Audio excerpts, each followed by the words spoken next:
Hey guys, it's Jessica Fury, host of Dumb Girl Podcast. Tune in every Monday for new episodes. Don't forget to like and subscribe. Welcome to Dumb Girl Podcast. I'm your host, Jessica Fury. Welcome back. Today we have Dane Storrusten. He is the NFL creative director. He is the founder of Gridiron Labs. In 2020, he and his team won a Sports Emmy Award. And last year, he was inducted into the Montana Hall of Fame. Dane, welcome to Dumb Girl Podcast. Thank you. Yeah. Thanks for having me. Wait, I have a question. So you never told me you played football. I played football. Yeah, it doesn't have a lot to do with my job today, but yes, I did play football in high school. And you got into the Hall of Fame last year. Right. Yeah, and Montana Hall of Fame. So I'm from Montana originally, and so it's a pretty big football state, I would say, and like competitive high school teams up there. But I ended up. I went and played my high school football career there and kind of got disconnected from sports for a while in the middle of my career. And then I ended up working at the NFL in a different capacity. So not as a player, but as a creative director. And so the way their Hall of Fame system works is they have different categories. So they have players that have gone on to become pro. They have coaches, training staff that ended up making it, to the NFL, and a few other supporting like broadcasters and things like that as well. So I fit one of their categories under supporting. So that's where I get the Montana Football Hall of Fame badge, or gold jacket, I should say. Yeah, that's so cool. I mean, I'm definitely, if I were going to have a whole entire podcast about sports, I would have no idea where to start, where to go. I just always, I don't know, for some reason, I've either always been around someone who either played sports or was into a guy and just wanted to be around them when they were watching sports. Yeah. It was always like an excuse to like want to be in like around them because they were watching sports, and then I would just be on my phone or acting as if I was just watching the game. But can you just like take me back, either the time that you came into Los Angeles, you were in the entertainment business, you were a director and you were working on that side, and then you transitioned. So way before getting into the NFL, can you talk from that time and your transition to where you are now? Yeah, sure. I'll try to keep it short and interesting.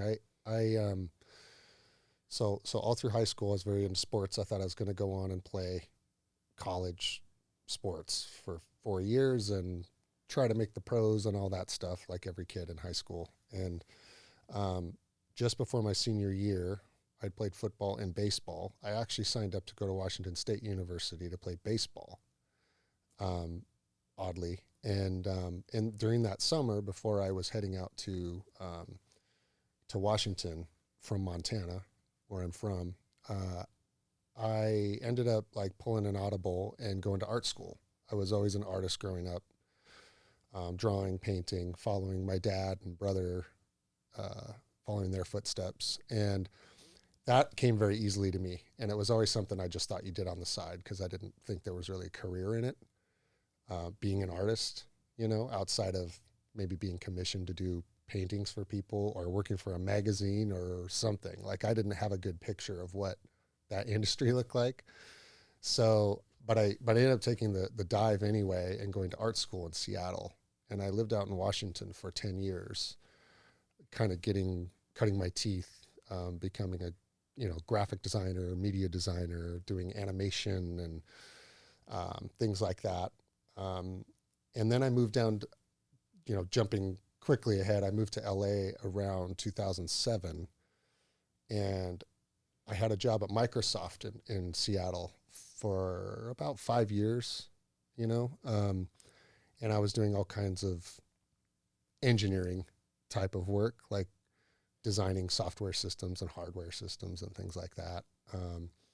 And a lot of experimental stuff, like doing touch interfaces before the iPhone was out, that kind of stuff. And so we worked on that for like I said, 5 or 6 years, and that got really old and tiring, and ended up moving to LA and starting up my own design studio there. And got a lot of weird freelance work, trying to feel out what LA was like and where you get work out here. And so I did jobs from, everything from Playboy Entertainment to Funny or Die, What brands did you like do that. for Playboy? I mostly worked on I did like titles. They had a whole content series by the time I got down there. They were kind of on their way out, but they still had a media group here, and they like made like video on demand content for a variety of, streaming channels and stuff like that. And so I worked on like titles and production and visual effects and stuff like that. Tasteful stuff, nothing crazy. And ended up getting in with a lot of independent filmmakers and things, and started working more on the video and entertainment cinema side of things, and got really into doing animation and visual effects and branding and show titles and that kind of stuff. And then once I kind of got that out of my system and just sort of got settled in LA, I worked. I had another little studio called Soul Cake that I started up with a old business partner from Microsoft, and we kind of moved to San Clemente and popped up this little shop. I think we had about 10 designers with us, and we worked for companies in the golf industry like Cobra Puma Golf, designing golf club drivers and irons and things like that. We worked with aerospace companies, healthcare companies, consumer electronics, designed headphones, all kinds of stuff. And it was really great to have all the variety and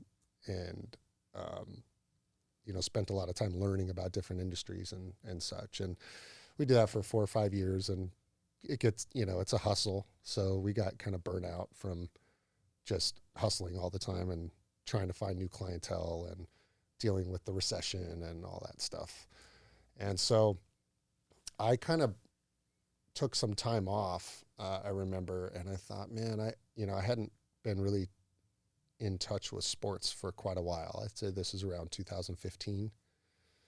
And although I'd done, some work with sporting goods companies and things like that, I just didn't feel like I was in touch. So I started going off and like designing my own versions of NFL football teams, like redesigning what I thought the Minnesota Vikings should look like. And, I want to go change these uniforms. And I'd go just do this stuff all on the side. It was all just for my own muse. And I would share the stuff on social media and kind of get a kick out of it and see what fans' reactions were and stuff like that. Well, I got a really good response from doing that kind of work. And I thought, man, I really miss this field, this industry, because sports came really easily to me. I didn't really have to ramp up or learn about those industries. Like they were just kind of innate, right? I woke up thinking about them, and it didn't feel like work to me. It was like really kind of fun and interesting to me. So I started another little studio called Gridiron Labs, which you mentioned earlier, which was, I said, I'm tired of doing work for every other industry. I want to just do work in sports, creative work in sports. I'm just going to make a little studio, and I'm only going to take on projects that are sports or entertainment related. That was my But did you go through that time from 2015 to today? Did you because we were talking about this, did you go through a time that you were just I don't want to do, this isn't bringing me happiness anymore. I don't want to do this anymore. And then you're well, I'll just do something that it's a creative outlook and just makes me feel good. It just takes me away from something that I've actually doing. And I think sometimes, and I want to hear your 2 cents on this. I've been in a place where I was just I just don't want to do this anymore. It's not bringing me joy. It's not bringing me happiness. I do have a lot of gratitude around it, but it's just not bringing me joy anymore. And I believe in doing something that brings you joy and doing the work around it to increase that joy that you do and that passion. But was there a time that either prior to you taking that time to yourself or leaving that work to transition into this more creative side that you were just I don't like this. This is what I'm feeling. Can you talk about that time, how much you want to share, and maybe some of the things that you started to do for yourself that really helps you maybe internally or mentally or whatever it may be? Yeah, absolutely. Definitely learning period for me. It was, I think, the moment I thought I have to stop. I was having a blast, but I thought the moment I have to stop doing this, it was really, I think it was a healthcare. We were doing a healthcare project, and it went really poorly. The client blew up on us one day and didn't like the work we were creating for them and wanted to cancel our contract, and it was this big fiasco. And I remember sitting back and going, man, you know what? Maybe they're right. I feel like I'm doing them a disservice because my heart's not in it. You know, I'm kind of phoning in this project, right? And that was like the moment for me. And I could get by quite a bit by phoning in a project. I'll say more than most people. I think I could give 60% of effort on a project and still come out pretty good with it. Like I'm, in love with what I do, but I didn't get anything rewarding out of it. I just felt like I was constantly chasing somebody else's like dream. And it got really tiring. And so that project going south was kind of the best thing that happened to me. And yeah, the best thing I did, I would say, is I stopped working. I didn't go try to find the next thing to do right away or pick up where I left off. So there was no gap between these two things. I just took time off. I just quit. Did you save money? Like, did you save money? Did you put money aside? Like, I did have a little bit, but it wasn't planned. I just did it. I just kind of woke up and quit and thought, I'll figure it out. I really was surprisingly confident about it. And of course, I didn't have a big family then either, right? It was just me and a girlfriend. So I didn't have a lot of overhead. So I just felt like, I'll be fine. If things go bad, I'll go find a project. I got a bunch of contacts and, resources and a pretty solid network. Like I'll find work if I need it. I'm jumping ahead a little bit, but let's just say that somebody is in a position that they don't have those means to quit their job. They don't. And whether they're in a relationship or they have a child, but they're just themselves. Let's just say they're a bachelor or a bachelorette. Like, what would you suggest they do? Because sometimes what happens is like people hate their job and they continue to like hold that resentment, and then like that energy, and this is like coming from like the female side, like that energy is only producing more of that and more of that financially and mentally, emotionally. You're almost like doing a disservice to yourself, and you're not attracting anything that you want. You're actually repelling all of it. Yep. So what are some of those things that you would suggest that somebody could be like, put $100 away, $500 a month? Like what, like? Yeah. I mean, honestly, I didn't really just speaking from my experience, I didn't really think about the money so much. What I thought was, I'm confident in what I do. And by this time I'd been working for 20 years. And so I thought, I've never been without, I've always found a way to get something and to bring in some income. So I didn't really make it about income. It was like, I need to figure out what I want to do. I need to shed kind of what I just experienced before I take that somewhere else into another thing, right? Because otherwise you'll just bring all that resentment and everything with you. And so I thought, I just want to go quiet for at least 2 months, give myself 2 months just to think about me and what I want to do, and give myself some space, to get creative and figure it out. And I always knew that was like, and I think more people are in this boat than realize it, but they've got resources and they have a fallback. It's just, sometimes that's not always the perception, but I knew for me that if, at the end of 2 months, if I didn't kind of know where I was going or know what I wanted to do, I could probably go out and get a freelance project somewhere and kind of piece it together again. It's basically what I was doing before that, which was I just happened to have a business partner, but I was still doing basically freelance work for clients. So I thought that's the easy path. That's the least path of resistance. That's just going to happen and keep coming at me until I decide to push it away.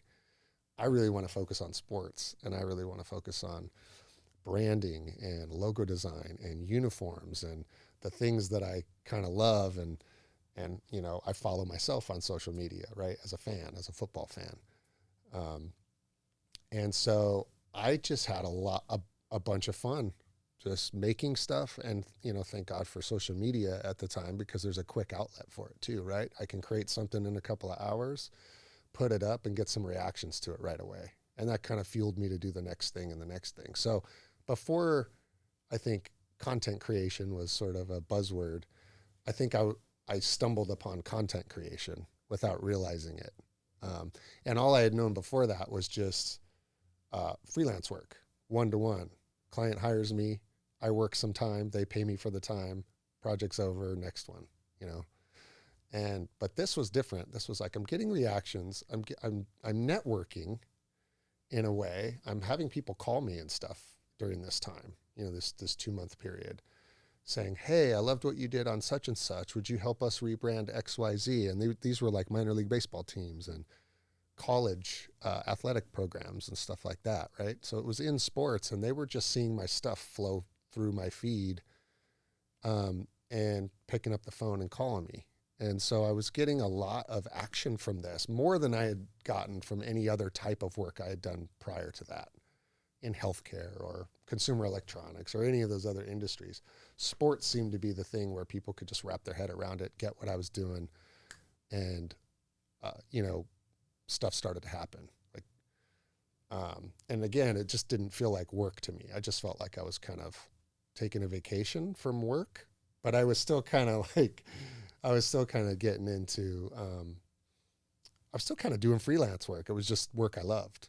So, but the content creation thing was the core of it. Like, that was what I cared about the most. And it was for me and only me. I didn't do it because I was hoping for success from it or thinking I was going to get some return on it or anything like that. It was, I really truly didn't do it for that reason. I just did it because I liked seeing it up on my channel and getting the idea out of my system that had been building for years, you know, and moving on to the next one and building on it and getting better at it and listening to what fans want to say, you know, what fans were saying, which were really bad sometimes. Sometimes I would throw a dud out there and get just destroyed on social media for, you know, for an idea I had but mostly generally I would say it was pretty good feedback, you know, from fans. And so that that was really valuable to me, you know, getting that kind of reception. I thought, well, maybe what else is there? You know, what else is there to do in this space? And so all of my energy and focus was just on sports and entertainment. And that was the kind of work I was attracting by nature. It was the stuff that was in my portfolio. It was the stuff on my social media feeds. I didn't post any of the work I had done in the previous 15 years, like zero. Like immediately my whole portfolio was sports stuff, just in a few short months. And then from doing that time that you stopped working, when did you start to create, whether within your own mind or a manifestation of something? Because you even told me like being with the NFL was like a dream job. Mm-hmm. It's like a dream. And I can only think of like, if there was like a younger boys or younger age group of kids that they would look at it as like, oh my God, that's such a dream. Did you start to like spend time with yourself during that quiet time where like, I would love to like work with the NFL? Where did that period with yourself come? Whatever process that you take with yourself, and how did the NFL come into you getting this job with them? Yeah, good question. I'll go back and say that when I was a kid, I was drawing like NFL football logos on the backs of folders in my, you know, in third grade class. And, you know, all day long I was infatuated. I was making my own jerseys and all this stuff when I was a kid. Like it was there. I would never have thought in a million years that there was like a job for that, you know? So fast forwarding, when I was in this transition period and doing content, you know, creative content, you know, branding and logo redesigns and uniform redesigns for the NFL by myself. I wasn't working with the NFL. I was just doing it on my own. I was building a portfolio, and again, not really looking for anything, but I was making one of those boards, where you're like, what brands do you want to work with? And I Vision was board? actually really excited about it. It wasn't daunting to me. I was like, who do I really? So I was looking up even like sports agencies that represent players and athletes. Like CAA? Those Yeah. type of?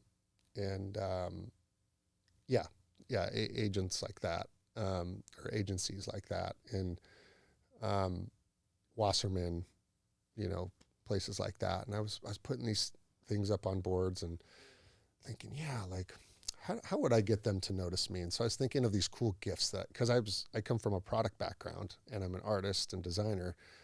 I can make the coolest gifts. So I was like, what could I send them?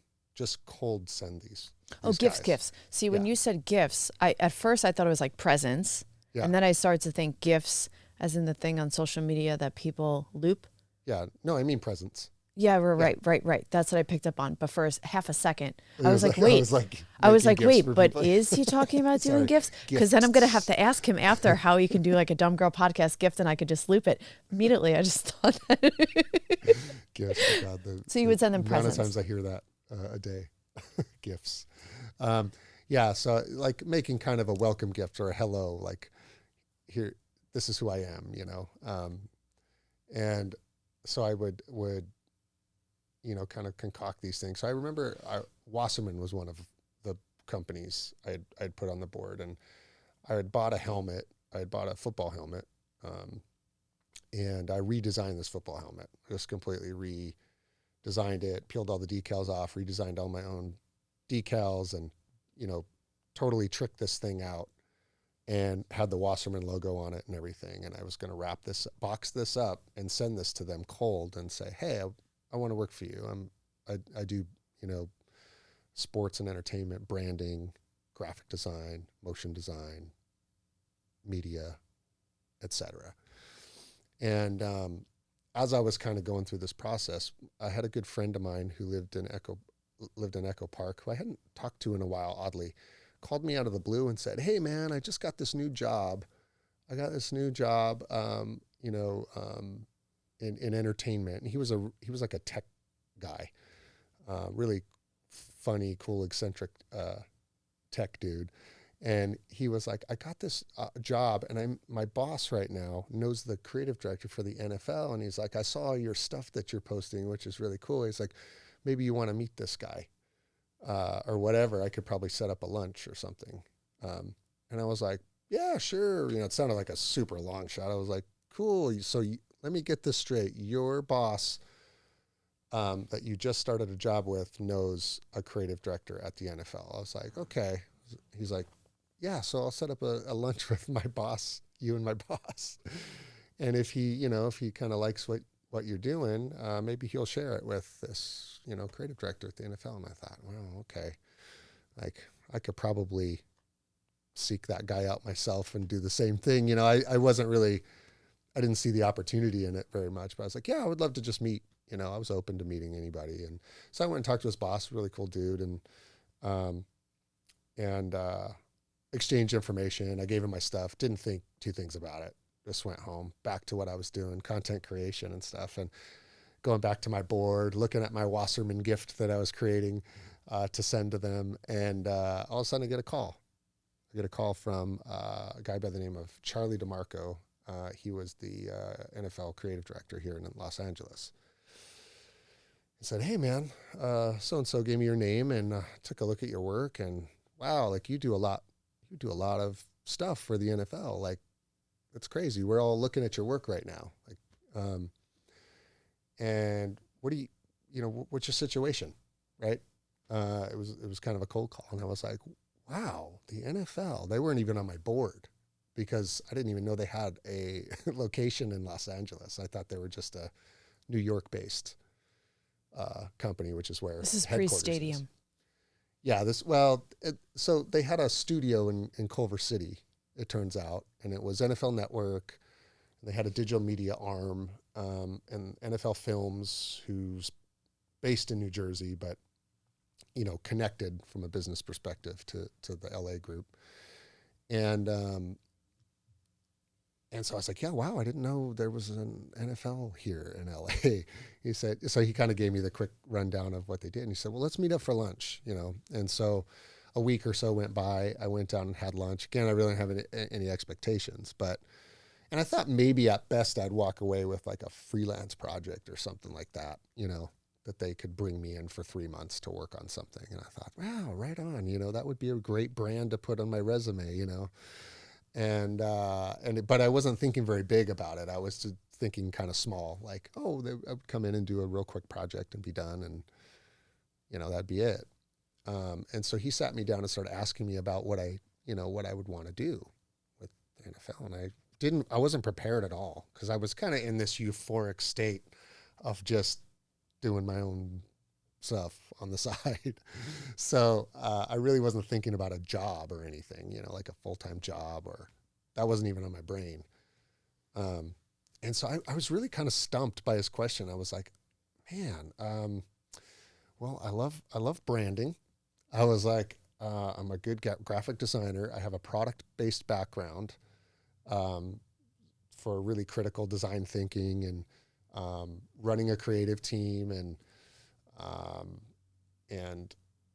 you know, rebranding startup companies. And, you know, I have a really broad kind of set of design skills. And, you know, I figure there's got to be a fit somewhere. And he goes, well, we need somebody to run our content team, our NFL digital media team. And I thought, okay, yeah, I could do that. I had no really idea what he was talking about, you know, because again, I didn't even know they were a thing until the week before. So I wasn't very well researched or anything, but anyways, it ended up coming back. They made me a full-time job offer. So they ended up making a position for me there that didn't exist before, and made a fully formal offer, and I took it, you know. And I thought, my thinking was, well, I got to take it. If I was going to go work for somebody, this is what it would be. And I told myself probably months before that, I'm never working for anybody again. I'm never going to go work for a company, you know. So never say never. But that was probably the one brand that would have gotten me, you know, to come over and work full time. And so I thought, okay, well, I'm going to try this for a year and see how it goes, if I'm into it. And because I thought about the stress that comes along with, you know, with a full-time job, and all the stuff I don't know, and who I feel like I have to impress there, and all this kind of stuff, right? And do you have to impress anyone? No, I mean, it comes from a place of just doing the thing that comes naturally to you. And so I felt natural there pretty early on. I'm not even to throw you off. I'm blown away right now. I'm so blown away because there's so many things that came to me. For one, you had zero expectations. Right. You had zero expectations. You were like, oh, I'm just going to go meet this guy, and if it's a freelance job for 3 months and it pays me X amount of dollars, great. Yeah. You're like, I'm just going to go back home. It was just like, we have so many I'll speak for myself. I have so many expectations that my work now is to not expect anything, to appreciate actually more than to expect more. Absolutely. And the other thing was like, and I even like, if somebody's listening, it's like, if you're doing something and you're passionate about it, like never for a second let that passion go. Like, even if you spend time every day, like working on that passion for an hour, half hour, it's like, because you really don't know. And this day and age, I think it's more now than ever that you can create something that could just be your life career. Yeah. Like I'm so blown away. I'm like, that's amazing. Cause my woman, the stuff that I think as a woman is like, oh my God, he manifested this. He literally created this in his mind. He had a vision board. He was looking at it, and I'm making this vision board and I'm looking at it, but it was just like, you did it. So like men are really good with this. They're sort of like this natural. They're very like just easy. They're just kind of like, I feel as if they let things flow a little bit more easily. And women are a little bit more like, well, I did this. What's the outcome? I did this. Where's the result? I did this. What do I get for it? And I think the more that you like sort of like let go, you're like, let go, like more of these things started to Like you had no attachment to an outcome of it. Have you always been that way? Or it's just like, Not at all. oh my God. Yeah, not at all. I've way overthought and overworked everything leading up to that point. I mean, and I was able to be successful at it, but it was all hustle and no flow, if you will. So I didn't really ever give myself any space to just feel and flow. And I wouldn't have even said I believed in manifestation and things like that before that time, but I definitely can't deny that has something to do with it, right? Because it's like, well, not something to do with it, everything to do with it. But how many people do you hear that like, I wasn't asking for this thing and I stumbled upon it and boom, there it was. And then when I need that thing, I can't find it. Yeah. You know, it's just, and I truly think finding something that you can do entirely for yourself. Again, you're just not worried about outcomes. It's really easy to say and harder to come by. Mm-hmm. But I think everybody has that opportunity, right? And it starts with giving yourself some space. You cannot get to that place if you're inundated. But and I wanted to ask you about that. But we're all busy. But when you went on that 2-month, like, whatever you called it, like you just stopped for 2 months. You took space. You were just disconnected from everything. What were the things that you were doing those 2 months? Did you not go on social media? Did you create a routine in your day? Like you woke up, you wrote, or you did creative work, you worked out. Like what was those 2 months of work that you were doing in specific? Yeah, I mean, I hate to say I didn't really try that hard during that time. I think that was the key to all of it. Again, it didn't feel like work to me. I didn't feel like I had to plan a bunch of things. I just started doing. I stopped thinking. Did you meet your wife at this time? Were you guys dating during this time? This was before my wife now. And so I'd had a girlfriend at the time and who was doing her own thing and I was doing my own thing. And yeah, I really wasn't connected to anything before that. I felt very much like I was just kind of hovering and phoning things in and going through the motions and all of that. And for the first time, I felt like at home, right? But I had to quit my job. I really did. I had to have some stakes there, you know, that it felt like there had to be something at stake. And so by formally saying I quit my job, it helped clear my mind a little bit. And the main thing was I felt like I could fully let whatever that was go. I had to fully let that last job go. I felt like if I sort of hung on to it a little bit and wanted to do this other thing on the side, that never really would have gone away. And I may not have ever taken the time or found the opportunity to go work for the NFL. I might have just got sucked back into freelance work, you know, or whatever it was. And so making that clear cut was very important. And yeah, just allowed me to just do without overthinking.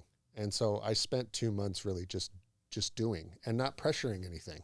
I just didn't put any pressure on myself or any pressure on the stuff I was creating. And I legitimately had fun with it. And having fun, like when you're connected to what you like doing and you have fun with it and you're not putting pressure on it, you'd be shocked at how much you can do in 2 months. Like I did more work in 2 months. I feel like that was that was tangible and shareable than I did in the previous 5 years combined, you know, and people cared about it. People could understand it. It was like 100% me, you know, it wasn't compromised by a client or I wasn't trying to kind of feed somebody else's dream or vision. Like it was all me. I could message it the way I wanted. I could share it the way I wanted. I did all kinds of things. I made full content series that just for myself, like there was no structure around it. Honestly, it was just, and that doesn't happen all the time, right? You just got to take advantage when those moments come and play it out and reap the benefits of it and kind of move on. And you might go dead for a while again. And then it kind of comes back and peeks its head up, and you got another month of pure creativity flowing out of you. And then, so it's definitely not a perfect science, but for me, I had never before that time allowed myself to just have some space to flow. Yeah, You know, I agree with you. And now you have a team. I have a team. And Yeah. how many are on your team? My team at the NFL, we in the peak of the season, there's about 70 of us. So my team's made up of art directors, artists, designers, animators, motion designers, producers, PAs, roles like that. And so right now we support all of our all of NFL Network, which is 4 or 5 studio shows, and we have some NFL games that we put on every year, 7 or 8 of those that we produce out of our LA studios, and a variety of other things. We do long form content, documentaries, and all kinds of different stuff. But yeah, we support that all year round and get a little bigger during the season, and then we kind of size down temporarily in the off season. But at any given time, I'd say our team's at least 30, 40 people, and at the most probably 70. And every day you guys are just putting out new content. And you were telling me that it's not and the younger generation, they're just so on top of everything. They're just always just know so much, and sometimes you have to know more than them and still be in charge of them, and they're always like a couple steps ahead. It's true. Yeah. Sometimes the more I can get out of the way, the better off we are, and yeah, it's really cool to see the next kind of generation of creatives, and with AI and everything else that's upon us. Like, definitely when you talk about diversity, age is a big one. It's really important to have the young, hungry attitude, almost in the best way possible, kind of reckless, right? Isn't over-conditioned, isn't overthinking a problem, very much reacting, and so that's really, really powerful, because, guys like me, in my 40s, like, we tend to think that our experience means a lot, and sometimes it does, but not all the time. I don't know if experience is the thing to kind of lean on all the time. It's like, it can kind of hold you back a little bit. And so, it's great to have both, a balance of both of those things and everything in between. If somebody's creating a brand, what are some of the things that and you even tweeted this the other day. You were saying, like, building a new brand, it's like you have to break it, you have to give it time and scalability. And you were tweeting this the other day, and tying that into your experience as building a brand and working with the team. If somebody's building, everybody's into personal brands now, and even personal brands are coming up with products, and then their products have become a part of their brand, and they're almost, branching off from that. And what are some of those things? And even tying in what you were tweeting the other day about that. Yeah, it's just, we put a lot of, human beings, I think, put a lot of structure around things, and branding is a really difficult thing to talk about, because nobody really seems to understand it, including people that do it. And it's like, but from my experience, branding is all starts internal. I think the biggest problem we see with big brands, small brands, startup brands, and anything is, like, they tend to look at their customer base or their ideal customer base and think, what do they want? They always start by asking, what do they want? And then we're going to build a brand to what they want.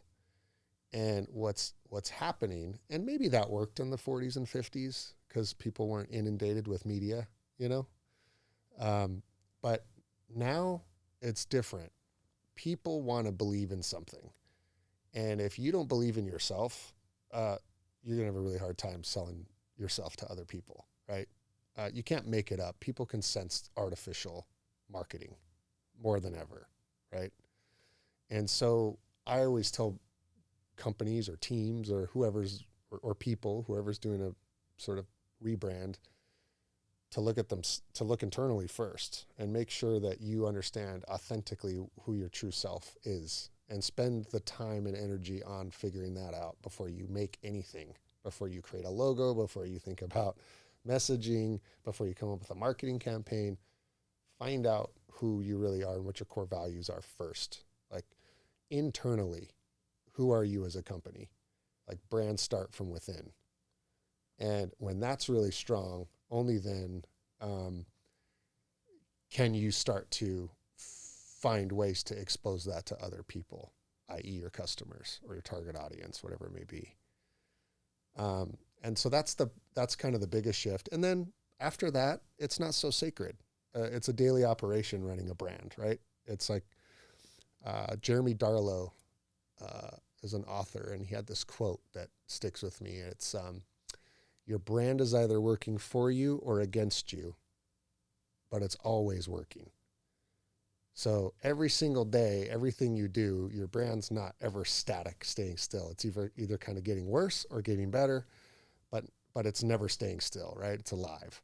And so it's something you have to just kind of nurture, which means don't take it so seriously. Like, experiment with it, break it, take risks with it.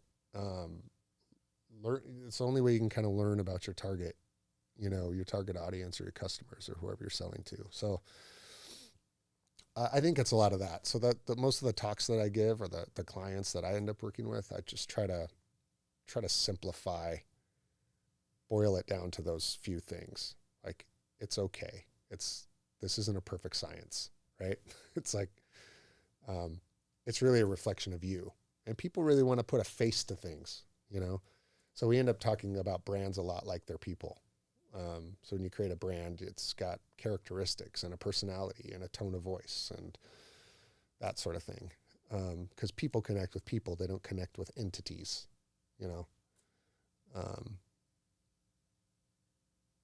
Do you think it's the same for women and men when it comes to building a brand? Like, as individuals? Either or, because sometimes women use attraction to create brands around attraction, whether it's the whole like sex sells or just the attraction of their brand. Mm-hmm. Do you think it's the same, or do you think it's different? Do you think that women have to take a different angle? Do men have to take a different angle? Is it easier for men? Is it easier for women? What is your experience around those? Really good call. I mean, I'd probably regret saying it either way, but I tend to think the principles are the same, about finding a truth and authenticity and all those things.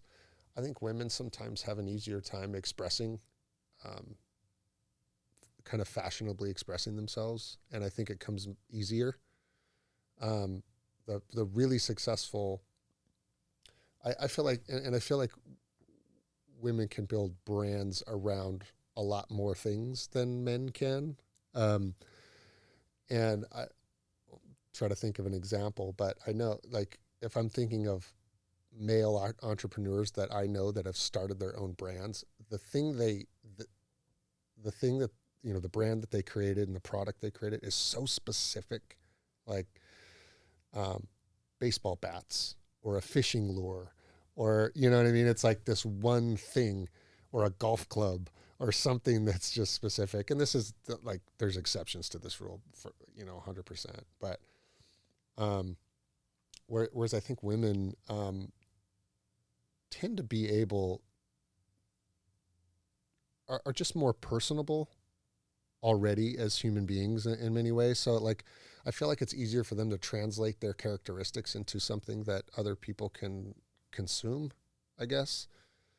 Whereas I feel like men have to make a thing, it's like, but there's definitely some male personalities out there that are brands in of themselves. I mean, we see it all the time with musicians and athletes and stuff, but kind of outside of that bubble of celebrity, I would say that men tend to hide behind a thing more than sort of be the face of something. Unless they're like LeBron. Yeah, Because it's exactly. I almost like put an asterisk around just athletes and yeah. celebrities and musicians. It's a little different, I think. But when you're talking about a product or a type of content or entertainment of some sort, like, yeah, I think women do a better job of translating who they are to something that's, on the surface that can be recognized.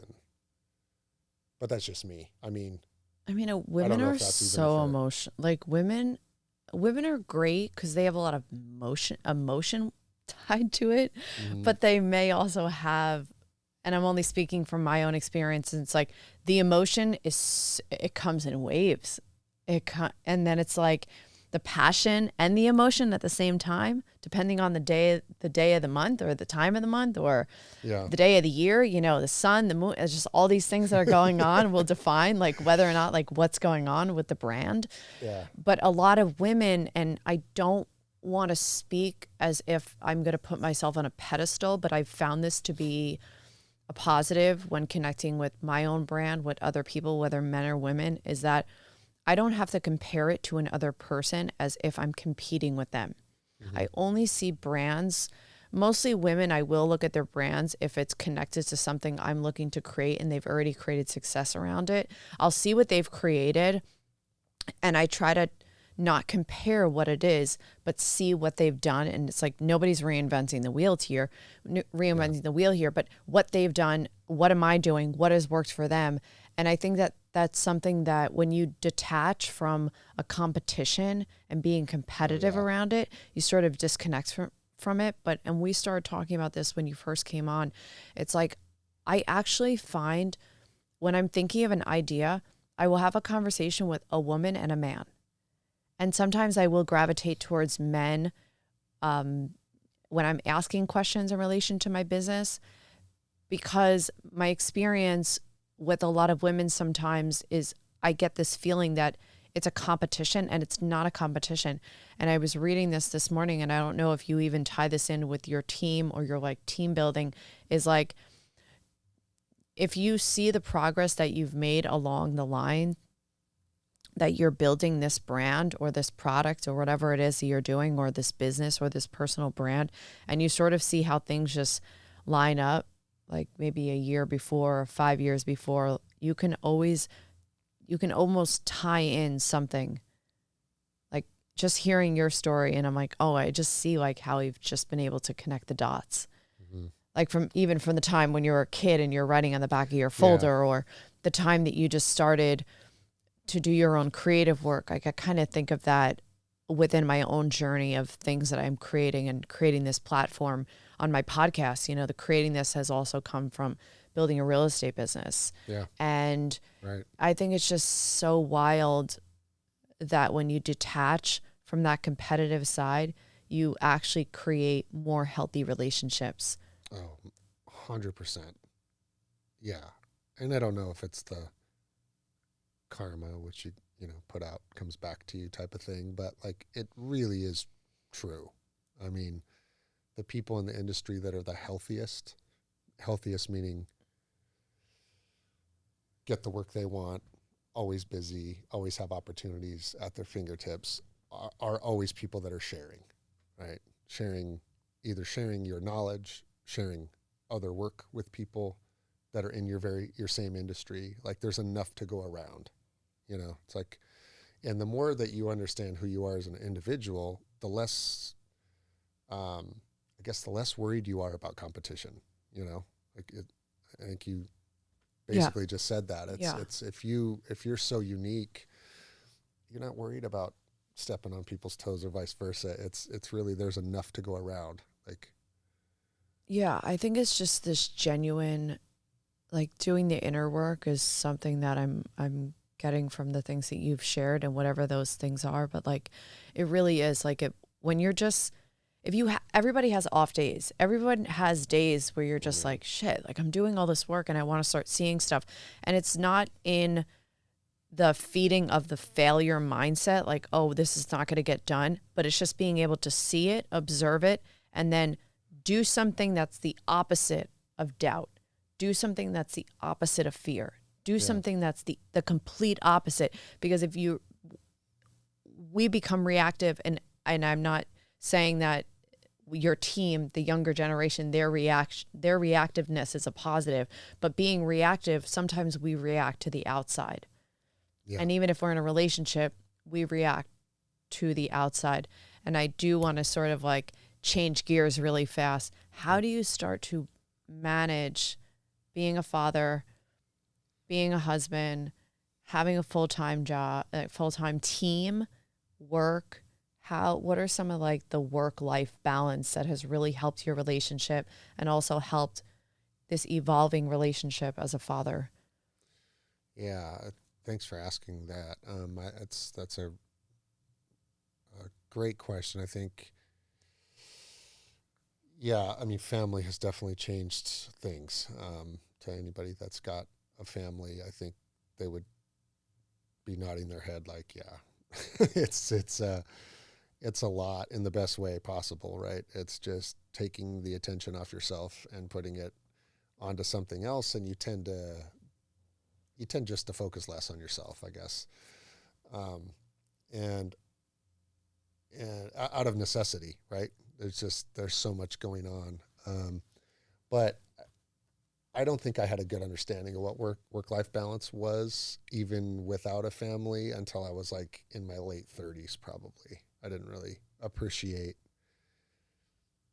work-life balance and understand it, you know. And certainly now, post-pandemic and everything, like certainly this is a topic that is at the forefront of every person, brand, company, and so. But yeah, I mean, I can't describe like being a new father at this point in my life. I thought I'd be a father earlier, honestly, but I feel really lucky that I'm a father now and not 20 years ago, because I really did get to do what I wanted to do and fail fast and keep career going, and I feel fulfilled, I guess, is the best way to put it. I feel like fulfilled in what I've done in my career. So now it's just, it all feels like bonus to me at this point to be able to do the career and creative outlet stuff and be a dad.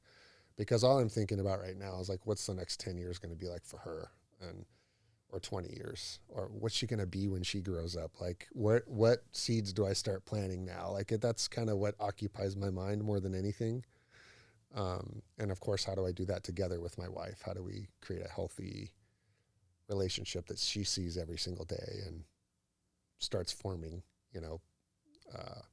forming her brain map too. And, so that's I get a lot of reward and enjoyment out of that. And in a funny way, it kind of makes the work I do less important to me. And it certainly does. I mean, there's a time issue. I will say that. Like, definitely have less time to stew on things and to get in my groove. I have to work on time management a lot because I've got a 2-hour window instead of maybe 6 to 8 hours, who knows, before I could just kind of get into something and time would fly away and I'd look up and it's 9 p.m. and whoops, and go to bed and everything's fine. Now I got like a couple hours and I can feel like the stomping upstairs and the crying start to get a little louder and, beyond repair. And so I'm kind of hurrying up with what I've got and I got to get upstairs. So it's definitely, a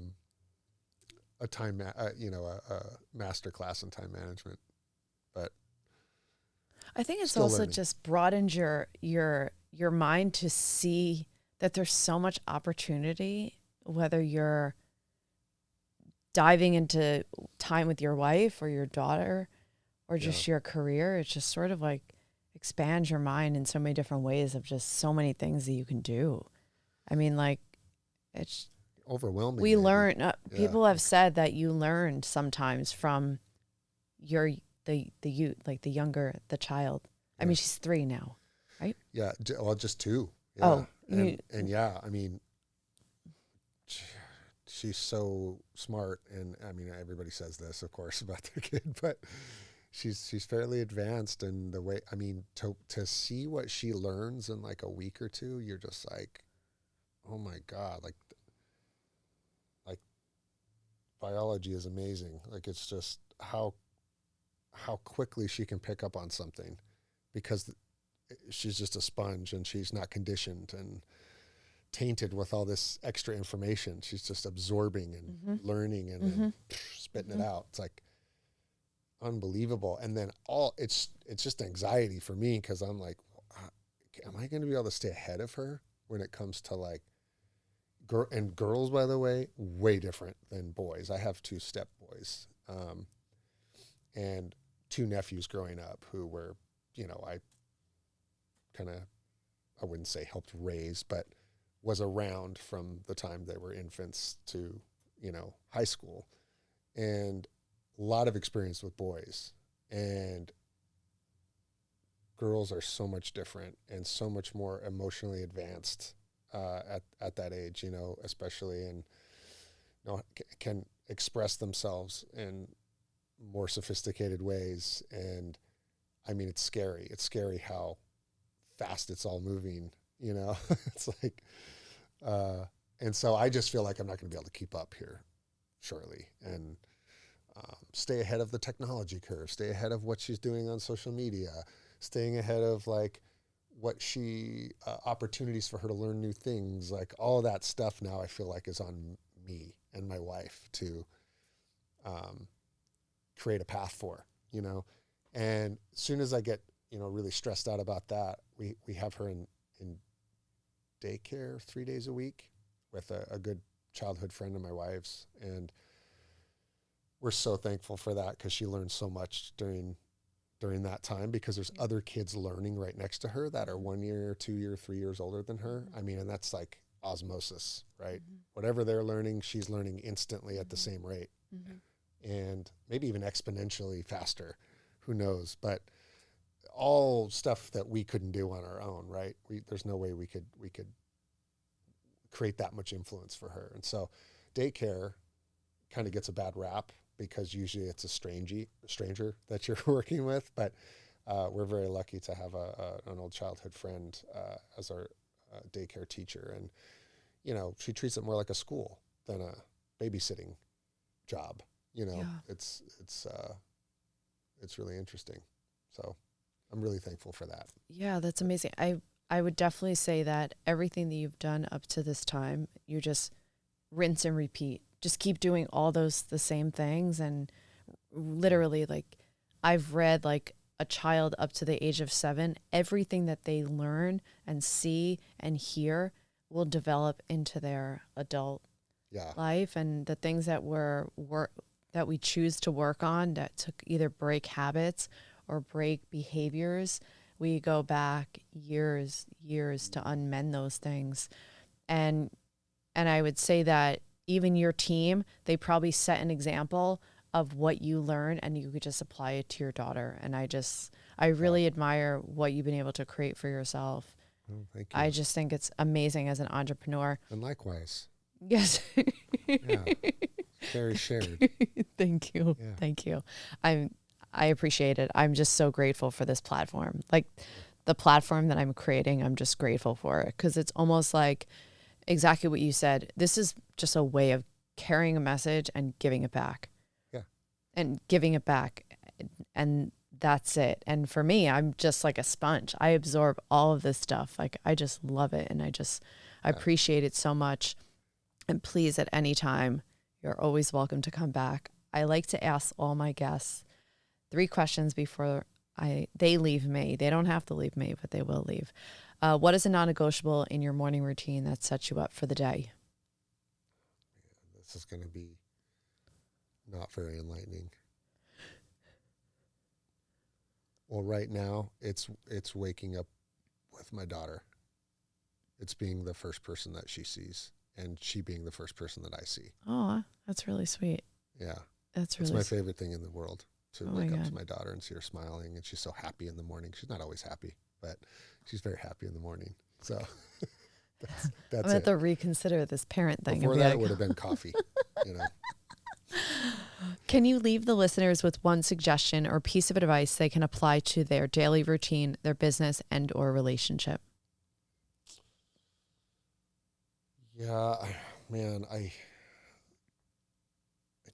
do. I really believe, I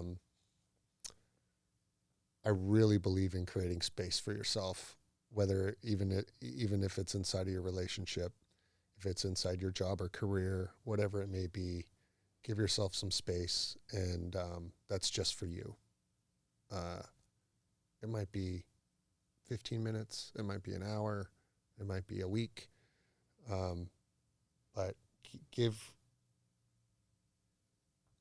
we take so for granted how much information we take in every single day and how much we're processing all the time, constantly. Like, giving yourself a break from that in any way you can is, I don't think anything good can happen until you do that. At least that's where I'm at right now. I think. No, I think that lasts till the day you die. Yeah. Taking time for yourself. I mean, taking time for yourself daily, I just think that makes your business, your relationship with yourself, and your relationship with your partner 100 times better. Yeah. It is like, that's like from me, one of my values is that. Yeah. It's separate yourself from whatever it is you feel like you have to do, and just be, and know that that's enough for right now. You know, I just can't. I wish I'd have learned that a lot earlier. Disconnect and disassociate, like once a day. I'm just didn't you say that? Yeah. Yeah. I always disconnect and disassociate. I think that's like making its way back to me now. But, yeah. I need that. Yeah. It's important. And I think it also avoids lashing out, burning out, and definitely resentment, and feeling as if you need to be somewhere. And this is recent work that I've just worked through, feeling as if you need to be somewhere that maybe you just need to just chill the fuck out. Yeah. And just let it just flow. It's so weird. Like, lately I've just been like, you know what? Cool. This is what I'm going to do today, just to be extra present. Yeah. And it's been pretty good. I'll keep you guys updated. What are 3 qualities peers of yours would say about you? Oh man. Qualities. I think normally, even though I don't think I displayed it very well on this podcast, funny. People always call me funny, and I never think I'm funny. And so maybe they're laughing at me or with me. I don't know. But I think confidence, and I care. And care is a very important one, because I'd say if I had to, leaving it on this note, if I had to brand myself, I would say care is probably my single biggest value. I care about everything I do, or I don't want to do it. Yeah. Like, if I don't care about it, and I'm really good at checking in on that, do I really care about this thing? If not, why am I doing it?